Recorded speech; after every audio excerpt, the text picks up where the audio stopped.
Okay, I'm here with Kapila Arn. Namaskar, Kapil. Tell me about Namaskar.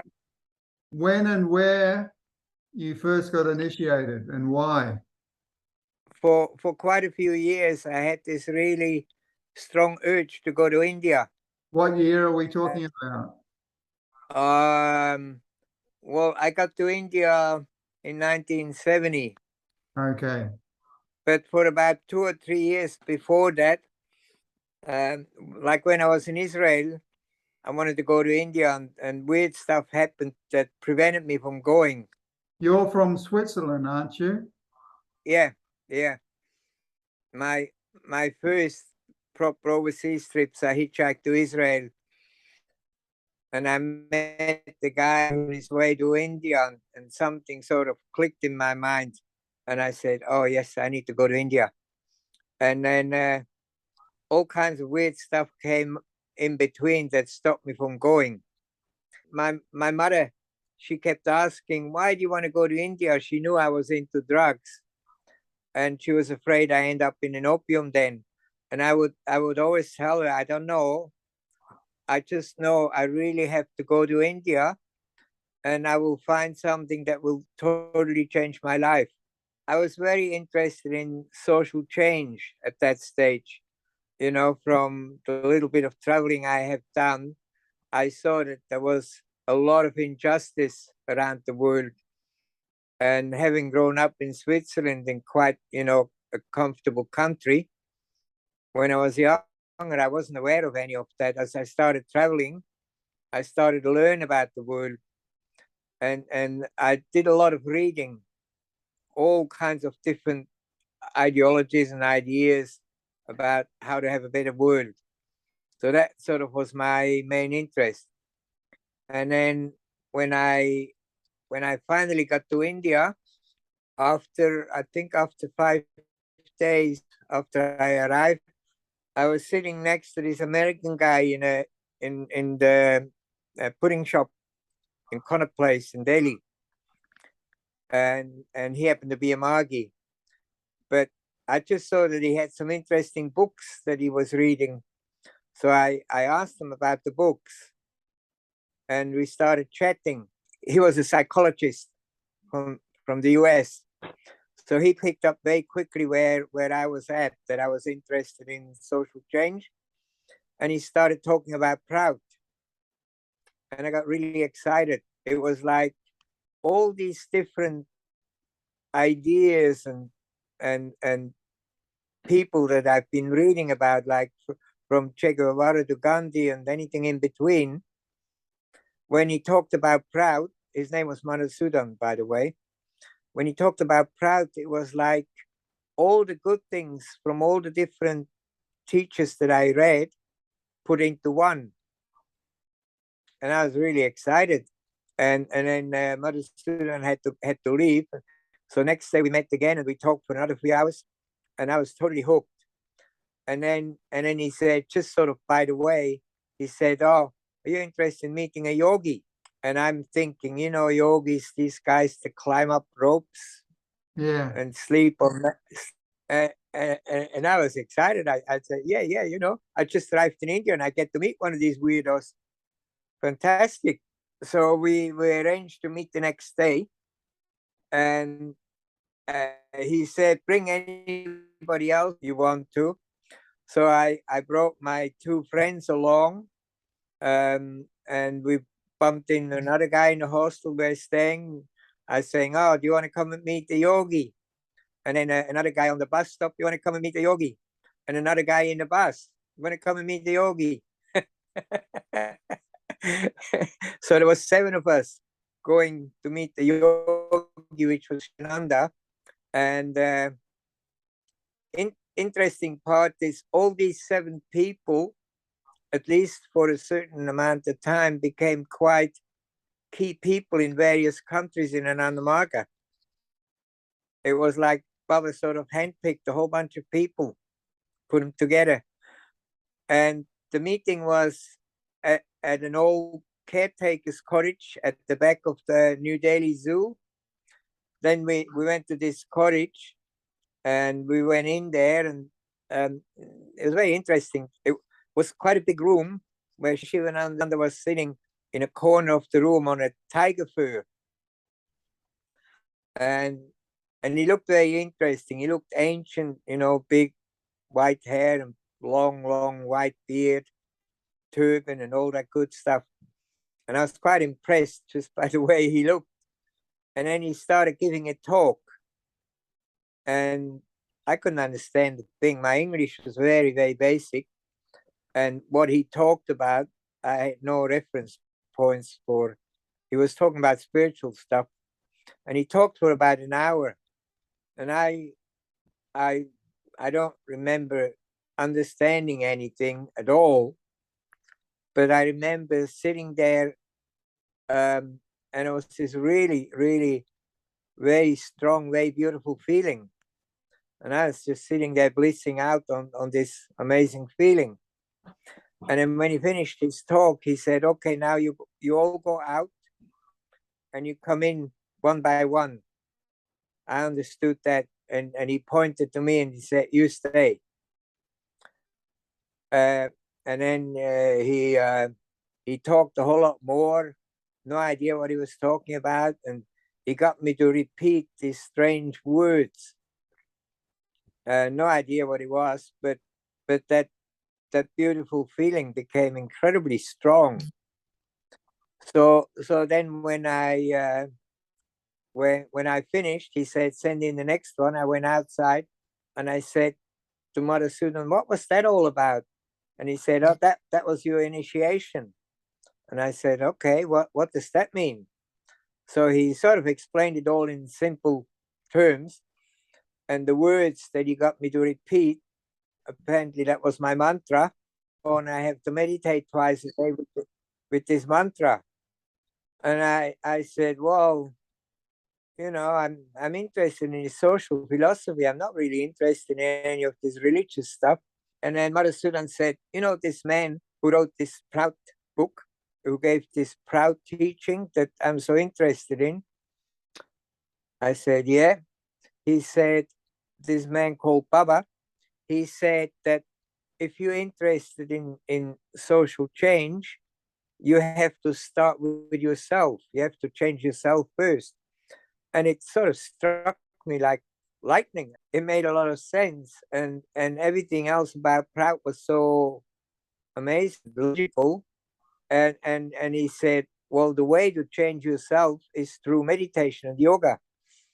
And because everything else made so much sense, I thought, well, at least I should give it a go, even though I'm not interested. So I started meditating and I haven't stopped since. What happened next? Okay, and then Sivananda said, now you all come back tomorrow, next day, to learn the yoga exercises, asanas. So we came back the next day, and again he pointed at me and he said, you're first. And so I went into his room and he got me to do all these incredibly uncomfortable knots with my body. Like I couldn't sit cross-legged. I had my knees up around my ears. I was very, very uncomfortable. But I sort of tried and, you know, did what he told me. And he told me a few more things about diet, what not to eat, etc. And as I thought, oh, this is all very interesting. Actually, what was really interesting, on my way to India, I hitchhiked all the way from Switzerland. I stayed in a hostel in Istanbul, and I was there with my other Swiss friend. And in the room next to us, there were two guys who came back from India. And my friend and I, we sort of watched them and talked to them a bit. And we thought, these guys are totally gone. They flipped. They won't eat meat anymore. They sit there for what seems ages, cross-legged with their eyes closed. And they make these knots with their bodies. And I'm saying to my friend, my God, these guys, what are they on? You know, they totally flipped. Anyway, so when Sivananda finished teaching the asanas, he told me to send the next one in. And as I stepped out of his room, there was a little hallway and about maybe 1.5 meters wide. And right opposite the door to Sivananda's room, there was the door to the bathroom, to the toilet. And as I stepped over the threshold of Sivananda's room, suddenly I felt like my body was going to explode. And I literally leapt into the toilet, and my body exploded. It came out top and bottom like you wouldn't believe. It was an instant, incredible clean out. And I don't remember a whole lot. I remember I somehow dragged myself out of there and I collapsed. And they put me on a bed outside, and Madhusudan called Sivananda. I was going to die. I was feeling so incredibly sick. And Sivananda sent Madhusudan into town with a whole list of herbs and stuff. And by the evening, I was okay again. But it was the most powerful instant clean out ever. So that was my beginning of my spiritual journey. Sivananda was a very, very remarkable man. He was already a guru in his own right when he came across Baba and became a very, very strong devotee of Baba. And Sivananda had developed many, many sort of psychic powers. And Baba was very, very strict about not using these powers that people get when they do a strong spiritual practice. But Sivananda, you know, when he come across somebody sick, he couldn't help himself and he would just cure him. And Baba always told him off. And as he kept continuing to do that, he got very, very sick and almost died. Anyway, one experience I had in the ashram, Sivananda, and he asked me to come in the room while he was giving a talk to these 3 guys. And at the end of the talk, we all stood up and we were doing namaskar and we're going to leave. And Sivananda says, "Oh, hang on a moment before you go. We're sort of standing in a circle." And he told us to all close our eyes and repeat a mantra silently, mentally only. And then he went from one to the other and stood in front and sort of gave instructions. That's not quite right. Do it this way, do it that way. And then he came to me, he stood in front of me, and I already been meditating for maybe 2 weeks. And I'm still having my eyes closed, meditating. And he said, "Yeah, that's good. That's good." And he went on to the next guy. And as he went on to the next guy, I stopped meditating. And immediately Sivananda turns back to me and says, no, don't stop, continue. So he knew about you psychically. Yeah, he knew exactly what was happening in my mind. Mm. He was reading everybody's mind to see if they were doing the meditation correctly. Amazing. And one day Madhusudan was walking down the road in Ranchi on one side of the street and Sivananda the opposite direction on the other side of the street. And as they walked past each other, Sivananda yelled across the road, "Madhusudan, why didn't you do your asanas this morning?" He hadn't seen Madhusudan. You know, he couldn't figure out how the hell could he know that. Anyway, so there was lots and lots of stories like that. But of course, my favorite story was when I was sitting on Baba's lap in one of the darshan. Tell me about it. Sivananda told us that we need to meet this man called Baba, and he's telling us all kinds of weird and wonderful stories. And of course, you know, I was very curious. It sounded like nobody I've ever heard of. I need to meet this man, but I had no concept of guru at all. And when we got to Ranchi, no, hang on. The DMC was in Patna at New Year's DMC. So I got initiated 7th of December. so we went to Patna for DMC, and they told me, if you want to see Baba, the best thing is wait outside his house when he goes in a car for field walk. And I remember sort of standing on the side of the road waiting for the car to pass, and the car drove past very, very slowly. And Baba was sort of the window was open. He was sort of half leaning out the window, doing namaskar to me with the biggest smile on his face. It was amazing. A very powerful feeling happened, but I had no idea what the heck was going on, of course.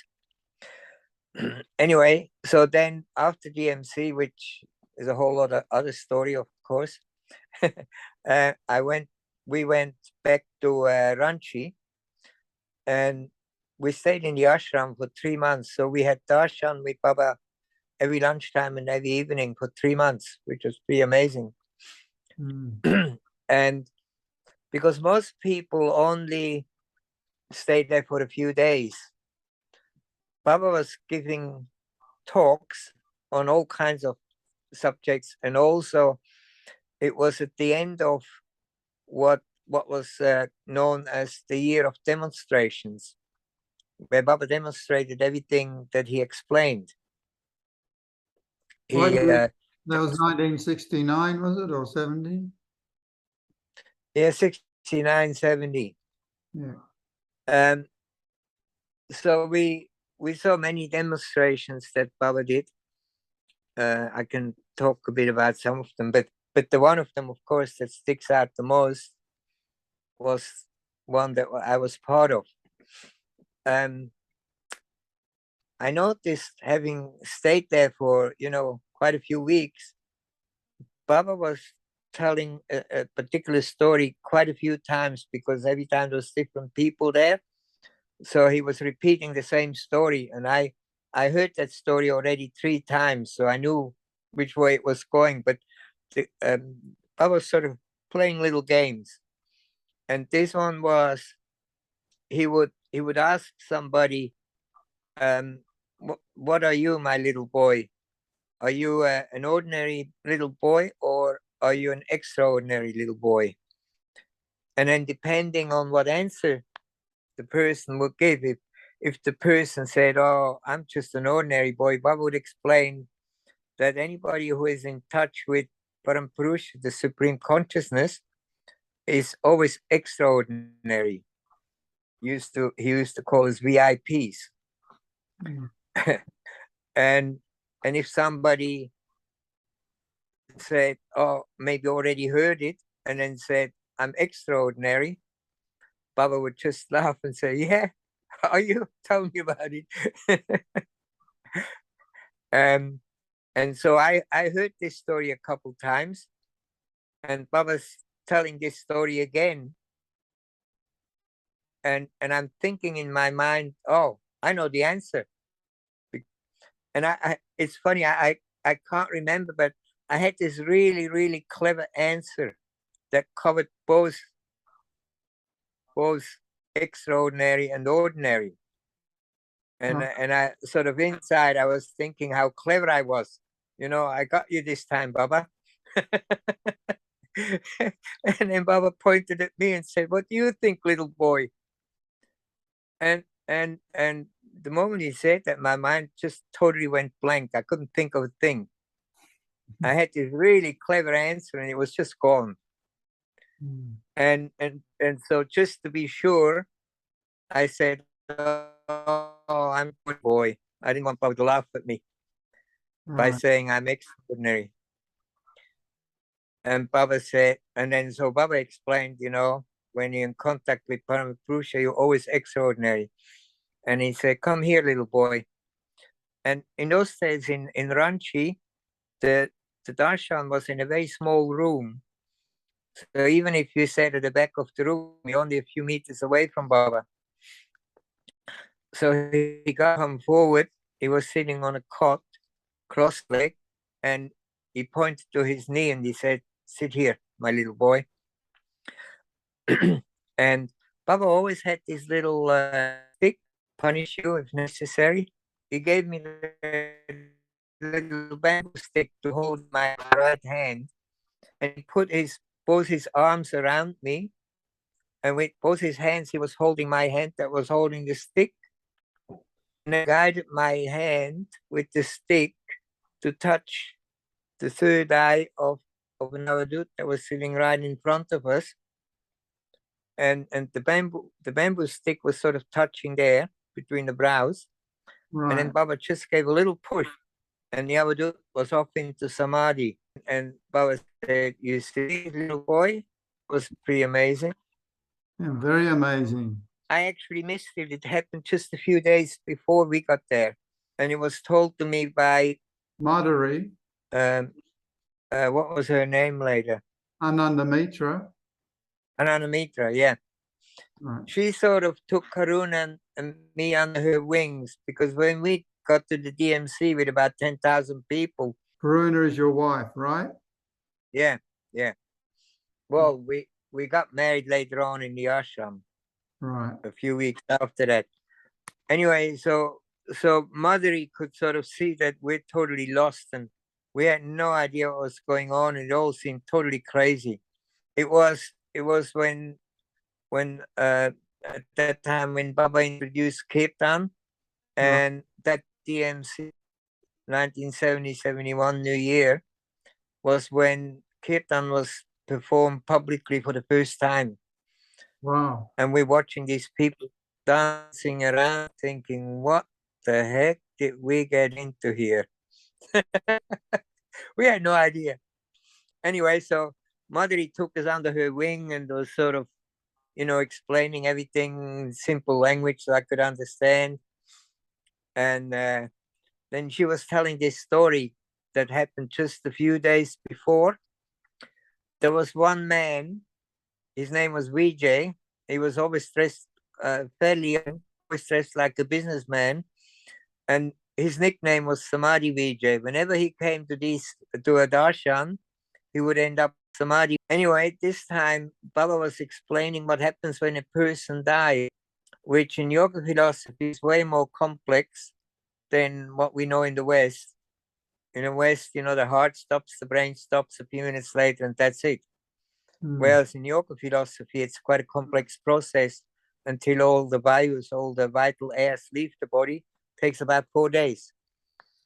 So Baba explained it, and then he got Vijay to lay down on the floor, and with his stick, he pointed to each chakra and explaining what happens when that chakra, that psychic center along the spine, when that shuts down, which propensities in the body stop.